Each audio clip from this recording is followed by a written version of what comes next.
A paz do Senhor Jesus, tudo bem, meus irmãos?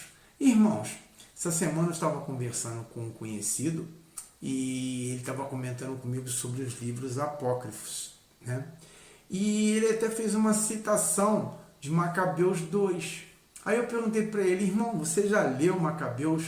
Ele falou, não, eu conheço algumas poucas passagens que comentaram comigo.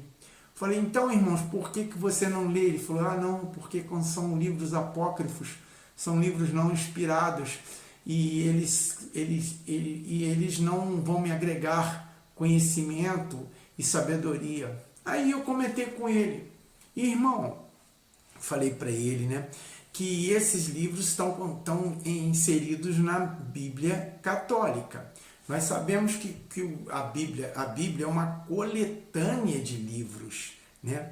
E entre esses numerosos livros, né, que inclui o Velho Testamento ou o Primeiro Testamento e o Novo Testamento, né, que é basicamente o que é mais ensinado nos dias de hoje, nós vemos que existem alguns livros que estão inseridos nessa coletânea católica, porém elas não foram inseridas na coletânea, na Bíblia evangélica, né? Esses livros não foram incluídos justamente porque não foram considerados livros inspirados por Deus, tá certo? E esses livros são o livro de Baruque, o livro de Tobias, o livro de Judite, o livro de Macabeus 1 e Macabeus 2, o livro de Sabedoria e o livro de Eclesiástico.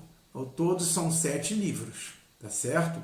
Então, meus amigos, vamos analisar aqui. Olha só. Outros tantos livros foram aceitos pela igreja evangélica e foram inseridos na Bíblia evangélica, né? Ficando de fora esses livros que eu acabei de citar, tá certo? Mas vamos analisar.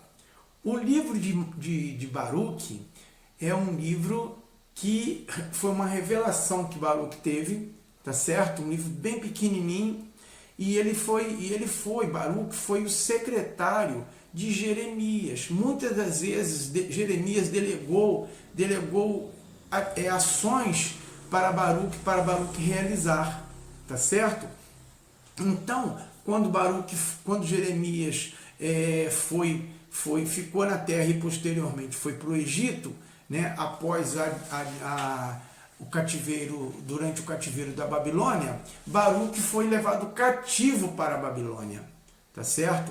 Junto com Rabacuque e junto com os homens, os reis e os grandes homens, considerados grandes homens lá da terra de Judá, ou Judá, como muitos gostam de falar, tá certo? Então, além desse livro de Baruque, nós temos o livro de Tobias, que, irmãos, um livro lindo, irmãos, um livro que fala da bondade de Deus, do cuidado de Deus, da sabedoria que o homem adquire quando serve a Deus de todo o seu coração, com todo o seu temor. E o livro de Tobias é lindo, meus irmãos, embora é um livro historiado, um livro romanticiado, tá bom? O livro de Judite é um livro extremamente histórico. Foi uma passagem de uma mulher guerreira que arriscou sua própria vida para libertar o povo de Israel, tá certo? Então é um livro histórico, vale a pena os irmãos lerem, tá bom? O livro Macabeus 1 e Macabeus 2 também é um livro histórico, meus amigos. Esse vocês já sabem que é histórico. Fala sobre uma narrativa pormenorizada de uma família, chamada família dos Macabeus, tá certo? Onde começou com Simão e depois foram os outros familiares foram realizando grandes tarefas guerreiras entre o povo daquela época. E que mais sobressaiu foi o povo, foi Judas.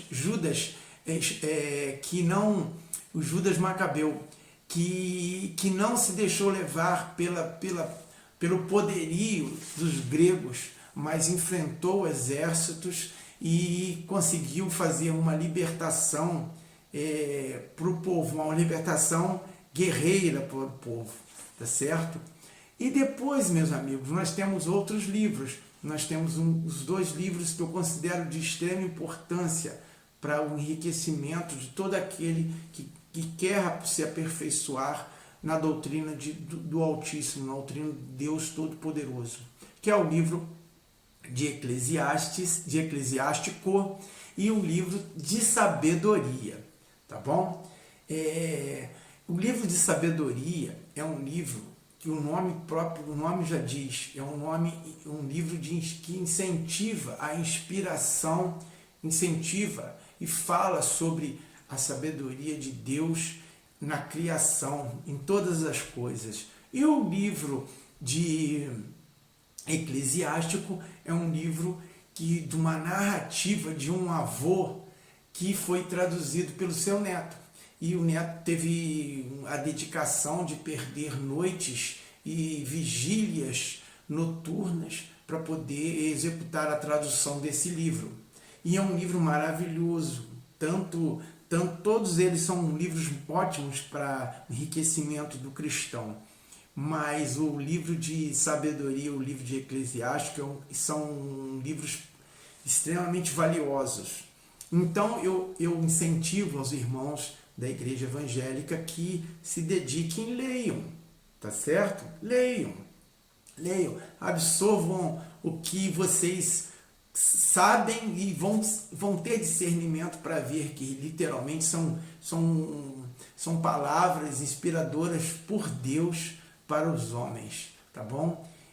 São livros que mostram grande apreço e grande valor das coisas de Deus e da dedicação de homens que tinham um extremo temor a Deus, tá certo?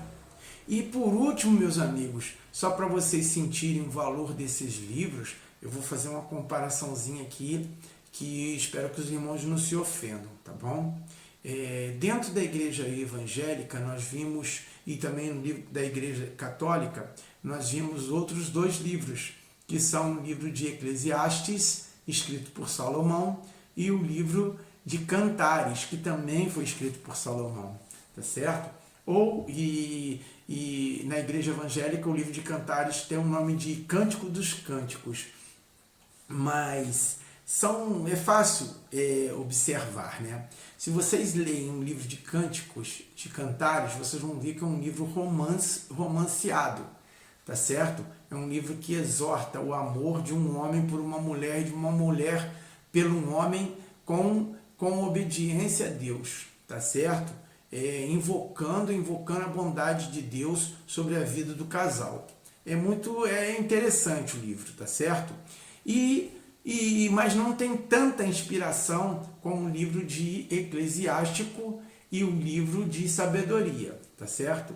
E por último, meus amigos, eu quero comentar com vocês sobre o livro de Eclesiastes, fazendo um paralelo sobre sobre livros apócrifos, tá certo? Esse livro Eclesiastes, se vocês leem com atenção, não apenas versículos como muitas igrejas tendem a fazer, tá bom? Mas leiam um livro do primeiro capítulo ao último capítulo e observem que é um livro que fala sobre a bondade de Deus e a misericórdia de Deus, mas não fala e não reconhece e não aceita que sobre a ressurreição. Eles não falam sobre a ressurreição, muito pelo contrário. O livro de Eclesiastes, escrito por Salomão, ele nega a ressurreição, ao contrário do seu pai, o rei Davi, ao contrário de Moisés, que eram homens e profetas que acreditavam na ressurreição. Tá certo? Então, meus amigos, eu peço para vocês que tenham discernimento, não entrem em assuntos ou discussões onde as pessoas falam, não, leiam isso, entendeu? Ou leiam os profetas gregos, tá certo? Sócrates, Platão, mas não leiam os livros apócrifos. É meio complicado, irmãos, mas infelizmente existe muito essa orientação, tá certo?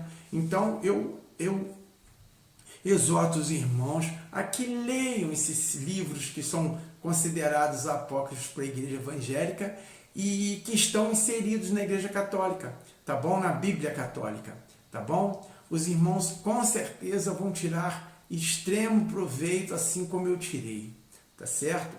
Que Deus abençoe vocês, que Deus abençoe a família de todos, que o poder de Deus e a bondade, a infinita sabedoria de Deus habite no coração de todos.